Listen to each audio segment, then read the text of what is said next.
नमस्कार, स्वागत है सबलाइम न्यूज़ में। मैं आपको एक स्पेशल रिपोर्ट दिखाने जा रहा हूं किस तरीके से पूर्व आईएएस ऑफिसर ने पूरे ये सरकार के एक्टिविटी का निचोड़ दिखाया है और क्या क्या हम गलतियां करते हैं। जब ये बोलते हैं काला धन वापस चाहिए तो हम बोलते हैं हाँ, गरीबी हटाना है हम बोलते हैं हाँ, और उसका रिएक्शन कहाँ पर किस तरीके से इस सरकार ने हम जैसे इनोसेंट जो हमारे देश की जनता है इनोसेंट, उसके इमोशन से किस तरीके से एक्सप्लॉइट किया, किस तरीके से खेला है। आप बने रहिए और देखिए ये रिपोर्ट और पूरी एंड तक रिपोर्ट देखिए किस क्या क्या खेल इन 2 सेकंड टर्म जो अभी चल रहा है पीएम मोदी का, इस दौरान इन्होंने क्या क्या किया है और किस तरीके से अपने वर्ड को दूसरे नकारात्मक तरीके से देश के साथ खेला है और देशवासियों के साथ किस तरीके से इमोशन का खिलवाड़ हुआ है। पूरी एंड तक वीडियो आप देखिए और आपके समझ में सारा खेल मालूम पड़ जाएगा। जिस दिन मैंने ईवीएम के बारे में इलेक्शन कमीशन को लिखा था या फिर अपना ट्विटर पे लिखा था कि क्यों मुझे लगता है कि ईवीएम स्पेशली जो वीवीपैट इंट्रोड्यूस करने के बाद, वीवीपैट के आने के बाद क्यों ज्यादा मामला जो है थोड़ा गड़बड़ हो गया है और उसमें हमें चेक करने का भी तरीका कुछ है नहीं, इस तरीके से करके मैंने कमीशन को लिखा था और ट्विटर में भी लिखा था, कहीं मीडिया को भी बताया था। तो उसी दौरान जो है मुझे कन्वेंशन से कॉल आया था कि आपको जो है इसके बारे में बताना है आके और ईवीएम के बारे में थोड़ा ज्यादा जानकारी देना है, क्योंकि मेरा बैकग्राउंड थोड़ा इंजीनियरिंग बैकग्राउंड से हूँ, सेमीकंडक्टर या वीएलएसआई इंजीनियरिंग, और उसके बाद आईएएस ऑफिसर के नाते 3-4 इलेक्शन करा चुका हूं, तो दोनों तरफ से थोड़ा उसके बारे में नॉलेज है। पर वहां पहुंचने से पहले मैं कुछ सवाल पूछना चाहूंगा। कालाधन मिटाना चाहिए कि नहीं? हाँ या ना? भारत एक होना चाहिए कि नहीं? हाँ, वन इंडिया। घुसपैठियों को बाहर निकालना चाहिए कि नहीं? हाँ। देखिए, ऐसे सवाल आपसे पूछते हैं, आप जोर जोर से हाँ कहते हैं। जब आपसे पूछा गया कि काला धन मिटाना चाहिए कि नहीं और आपने जोर से बोला हाँ, सरकार क्या लेके आए? नोटबंदी। जब आपसे पूछा भारत एक होना चाहिए कि नहीं और आपने जोर से बोला हां, सरकार ने क्या किया? 370 हटाया। जब आपसे पूछ रहे हैं घुसपैठियों को बाहर निकालना चाहिए कि नहीं और आप उतना ही जोर से चिल्ला रहे हां, तो सरकार ने क्या किया? एनआरसी। तो सरकार कुछ नहीं कह रहे, आप सरकार से करवा रहे हो, क्योंकि इस तरीके से सवाल आपको पूछा जाता है कि आपको तुरंत लगता है इसमें एकदम चिल्ला के हां बोलना जरूरी है। उसके अलावा और कुछ हाँ या ना में ही जवाब, सारे जवाब देखेंगे आप, जितने भी कम्युनिकेशन है, जितने भी सवाल पूछेंगे आपको टीवी से दिखेगा, सारे सवाल हाँ या ना की ही होगी। ये होना चाहिए कि नहीं बताइए साथियों, तो आप बोलेंगे हाँ, और फिर वो करेंगे और आपको बताएंगे आपने तो हाँ कहा था। काला धन मिटाना चाहिए कि नहीं जब आपसे पूछा, तो आप में से किसी ने यह नहीं पूछा कि काला धन होता क्या है? काला धन क्या होता है? किसी ने यह पूछा ही नहीं कि काला धन होता क्या है। अगर यह पूछा होता तो जवाब आते कि 2 तरीके का होता है। एक जो है जो इलीगल तरीके से, अवैध तरीके से कमाया हुआ पैसा, वो हो सकता है टेररिज्म का हो सकता है ड्रग्स बेच के हो सकता है माफिया करके हो सकता है सरकारी ऑफिसर या फिर पॉलिटिशियंस घूस या करप्शन, ब्राइबरी वो करके कमा रहे हो। ये सारा जो है अवैध तरीके से कमाया हुआ पैसे, उसको काला धन कहते हैं। और दूसरे तरीके का भी काला धन है, वो है अनडॉक्यूमेंटेड, जिसका कोई डॉक्यूमेंटेशन ना हो। तो जैसे आप एक ऑटो रिक्शा पकड़ के जाते हैं और आप उसको 100 रुपया देते हैं, आपको कोई पर्ची नहीं देता। वो जो ट्रांसैक्शन है वो डॉक्यूमेंटेड ट्रांसैक्शन नहीं है। आप कहीं क्लिनिक जाते हैं तो वहां पे कई सारे क्लिनिक में आपको जो है कोई पर्ची नहीं मिलता। आप दुकान जाते हैं, कोई पर्ची नहीं मिलता। कई सारे लोगों को जो रेडी पे सब्जी बेचते हैं वो पर्ची नहीं देता। बस में चलते हैं, पर्ची नहीं देता। कहीं भी नहीं होता।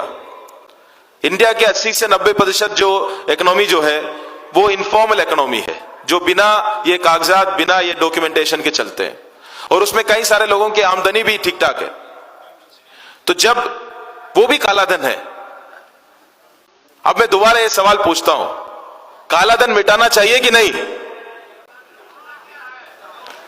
कालाधन होता क्या है? अभी बता तो दिया कालाधन क्या होता है। कालाधन मिटाना चाहिए कि नहीं? देखियो, ये हम लोग जैसे समझते हैं एक मुद्दे को, तो हमारी जवाब बदलने लग जाता है, और हमें ऐसे लगता है कि कोई भी सवाल की जो है जवाब सिर्फ हां या ना में ही देना जरूरी है। ऐसा नहीं है। कोई आपको हां या ना के सवाल पूछते हैं, उसका जवाब एक दूसरा सवाल हो सकता है। उसके अगर आप सवाल पूछते, अब मजबूरी में ना रहे कि आपको हां या ना में जवाब देना ही है, नहीं। अगर कालाधन मिटाना चाहिए कि नहीं आपसे पूछते और आप बोलते कि कालाधन है क्या, पहले इसके बारे में बताओ, समझाइए। भारत एक होना चाहिए कि नहीं, तो आप पूछते कि भारत क्या अभी एक नहीं है क्या? आप एक होने का मतलब क्या समझते हो? क्या करना चाहते हो कि एक करने के लिए? भारत अभी एक नहीं है, या किस तरीके से करना चाहते हो? घुसपैठियों को बाहर निकालना चाहिए कि नहीं, तो आपको पूछना चाहिए क्या घुसपैठिया है कौन? उसके जगह पे जब हम हां बोलते हैं तो हम सरकार को फ्री पास दे देते हैं कि जो भी करने के लिए। घुसपैठिया है कौन, और सरकार को कैसे मालूम होगा कि कौन घुसपैठिया है और कौन नहीं है? कोई भी चीज सरकार इसी बात से तय करते हैं कि आपके पास उसका कागजात है कि नहीं। कई सारे लोग पेंशन लेते होंगे, और आप जाते हैं, खुद पेंशन लेने जाते हो तो भी आपको लाइफ सर्टिफिकेट देना होता है कि आप जिंदा है। आप खुद जाने से सरकार नहीं मानते कि आप जिंदा है। वो कागज आप देंगे तब सरकार मानेंगे कि हां आप जिंदा है। अगर मान लीजिए पिछला कई 2 साल का आपने देना भूल गया और इस साल आप चले गए, तो सरकार पहले बोलेंगे कि पिछला 2 साल का लेके आओ, तभी मानेंगे कि इस साल जिंदा है। किस बात पे तय करते हैं? कागज पे। तो घुसपैठी है या नहीं, ये भी अल्टीमेटली जो है कागज के ऊपर तय होगी कि कौन घुसपैठिया है, कौन नहीं है। जिसके पास कागज है वो नागरिक है, जिसके पास कागज नहीं है वो नागरिक नहीं है। तो अभी यही सवाल मैं दोबारा पूछता हूं, घुसपैठियों को बाहर निकालना चाहिए कि नहीं?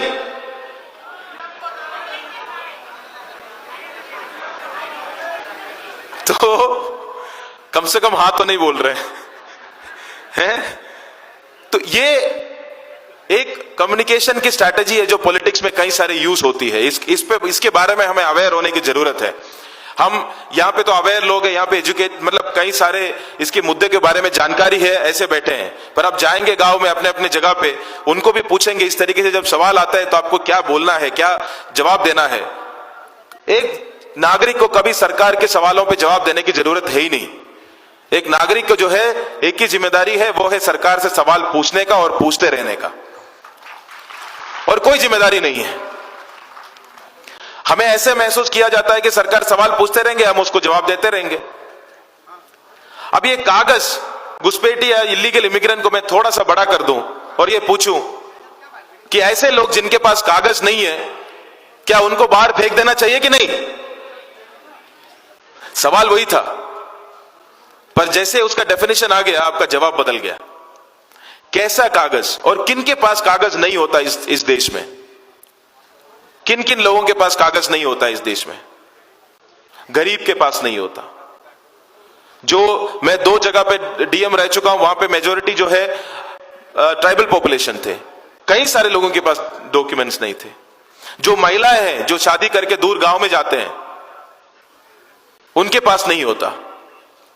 जिनके घरों में बाढ़ आता है, जिनमें झुग्गियों में आग लग जाते हैं, उनके पास डॉक्यूमेंट नहीं होता। जिन लोग दूर सिटीज में जाके काम करते हैं, माइग्रेट, यहां से गांव से लेकर उधर जाके काम करते हैं, या अपना कंस्ट्रक्शन के काम कर रहे होते हैं, जैसे एक जगह से दूसरी जगह जाके काम करते हैं, उनके पास नहीं होता। जो नोमैडिक है उनके पास नहीं होता। तो जो एक्सरसाइज जो किया जा रहा है कि कौन नागरिक है या कौन नहीं है, वो एक्सरसाइज जो वीकर सेक्शन है, जो गरीब है, उन्हीं के ऊपर सवाल उठाएंगे, अमीरों के ऊपर नहीं सवाल उठाएंगे। जैसे नोटबंदी हुआ, अमीरों के ऊपर कोई असर नहीं पड़ा, गरीबों को लाइन में लगना पड़ा।